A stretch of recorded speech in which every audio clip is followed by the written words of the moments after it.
తెలంగాణలో భారీ వర్షాల కారణంగా ప్రజలంతా అప్రమత్తంగా ఉండాలన్నారు నల్గొండ ఎంపీ కిరణ్ కుమార్ రెడ్డి. భారీ వర్షాలు కురుస్తూ ఉన్న కారణంగా స్కూల్ పిల్లలు, వృద్ధులు, మహిళలు అత్యవసర పరిస్థితుల్లో మాత్రమే బయటకు రావాలని పిలుపునిచ్చారు.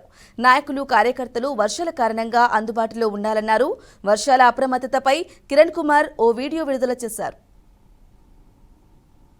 రానున్న 24 గంటల్లో చాలా కీలకమైన పరిస్థితి ఉండే అవకాశం ఉంది.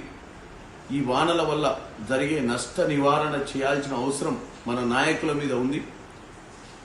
నియోజకవర్గ స్థాయి, మండల స్థాయి, గ్రామ స్థాయి నాయకులందరూ కూడా అప్రమత్తంగా ఉండి అక్కడ జరుగుతున్నటువంటి పరిస్థితులను గమనిస్తూ అధికారులతో సంప్రదింపులలో ఉన్నాయి. ఎక్కడైనా వరదల వల్ల రోడ్లు కొట్టుకుపోయినా, చెరువులకు గండీలు పడే అవకాశం ఉన్నా ముందే గమనించి అక్కడ ఉన్నటువంటి వ్యవస్థలను అలర్ట్ చేయవలసిందిగా కోరుకుంటున్నాము. ఎందుకంటే ఇటువంటి పరిస్థితులలో ప్రజలకు మనం అండగా ఉండి ప్రాణ నష్టం కానీ, ఆస్తి నష్టం కానీ జరగకుండా చూడాల్సినటువంటి అవసరం ఉందని తెలియజేసుకుంటూ, నేను కూడా వీలైనంత మటుకు మీరెక్కడి